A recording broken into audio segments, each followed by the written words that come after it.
Saudara-saudara yang kekasih di dalam Tuhan, hari ini kita akan kembali merenungkan kitab Amsal. Dan kita akan merenungkan Amsal pasal yang kedua, ayat yang ke-9 yang berbunyi demikian. Maka engkau akan mengerti tentang kebenaran, keadilan, dan kejujuran, bahkan setiap jalan yang baik. Jika kita memperoleh pengertian tentang takut akan Tuhan dan mendapat pengenalan akan Allah, maka kita akan diberi hikmat. Seperti yang dikatakan dalam Amsal pasal yang ke-9 ayat yang ke-10. Permulaan hikmat adalah takut akan Tuhan dan mengenal Yang Maha Kudus adalah pengertian. Dengan hikmat yang Tuhan berikan, maka kita akan mengerti tentang kebenaran, keadilan, dan kejujuran, bahkan setiap jalan yang baik, seperti yang dikatakan di dalam ayat 9 tadi. Karakteristik orang percaya adalah kehidupan yang mengekspresikan sifat Allah. Yang benar-benar mewakili seorang Kristen bukanlah penampilannya, tetapi kondisi kerohaniannya. Kerohanian orang percaya adalah kemampuannya untuk mencerminkan gambar dan rupa Allah. Gambar dan rupa yang hilang karena dosa telah diberi kembali melalui karya keselamatan Tuhan kita, Yesus Kristus. Di sini disebutkan 3 karakter Kristiani yang merupakan refleksi gambar dan rupa Allah, yaitu kebenaran, keadilan, dan kejujuran. Semua ini merupakan perbuatan baik umat percaya. Pertama, kebenaran. Kita diberi hikmat untuk mengerti apa yang benar. Pada umumnya manusia lebih mengutamakan keuntungan diri sendiri daripada apa yang benar. Kita melihat di pengadilan manusia berusaha mencari dalih dan alasan, bahkan mencari pengacara yang terbaik untuk membenarkan perbuatannya, tanpa mempedulikan apakah perbuatan itu benar atau mendatangkan kebaikan. Bahkan tidak sedikit orang membangun kebahagiaan sendiri di atas penderitaan orang lain. Bayi itu sangat egois. Dia hanya peduli dengan kebutuhannya sendiri. Kita harus memberi dia minum ketika dia lapar. Dan kita harus menidurkan dia ketika dia lelah. Semuanya dianggap adalah sesuatu yang wajar baginya. Demikian pula ketika kita masih anak-anak secara rohani. Kita sering berfokus pada kebutuhan diri sendiri dan suka mendengar kata-kata tentang bagaimana Tuhan mempedulikan kita, memperhatikan kita, dan mencukupi kebutuhan-kebutuhan kita, serta mengutamakan hak diri kita sendiri.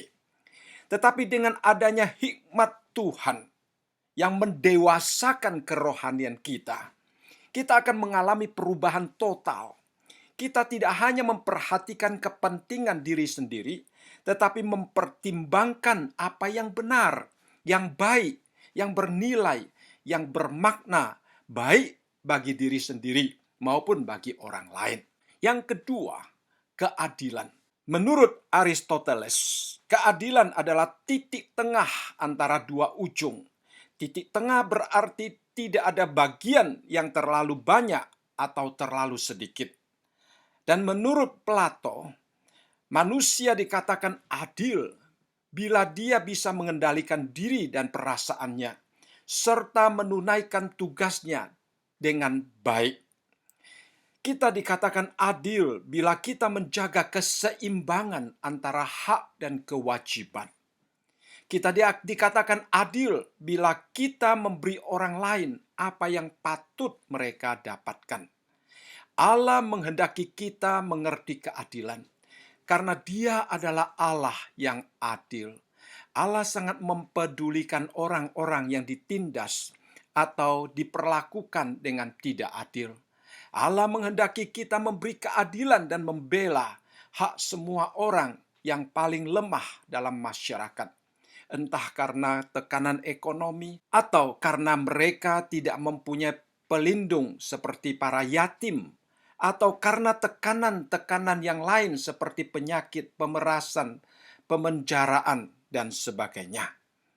Dalam Alkitab, orang yang membutuhkan keadilan kerap kali disebut bersama-sama dengan istilah pendatang, atau janda dan yatim, atau orang yang lapar, atau tunawisma. Mereka biasanya menjadi mangsa pemerasan orang-orang fasik yang pada umumnya menyalahgunakan kuasa dan wewenangnya. Dan yang ketiga adalah kejujuran atau integritas.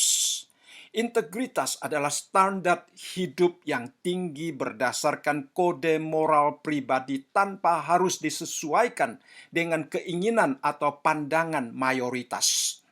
Orang yang berintegritas tidak memiliki apapun untuk disembunyikan dan takut diketahui oleh orang lain.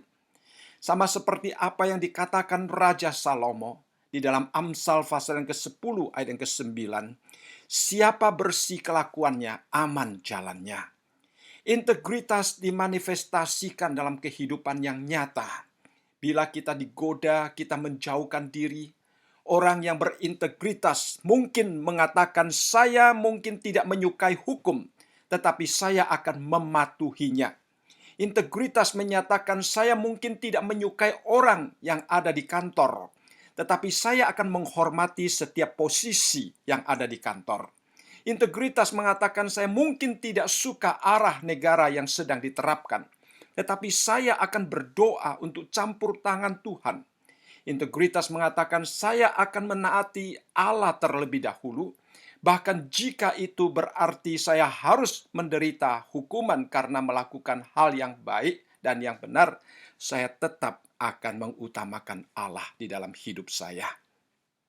Dengan pengenalan akan Tuhan, kita menerima hikmat.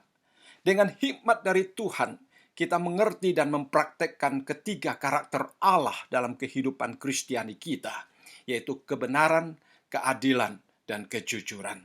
Kiranya Tuhan memakai saudara sebagai teladan yang baik dalam menerapkan kebenaran, keadilan, dan kejujuran. Amin.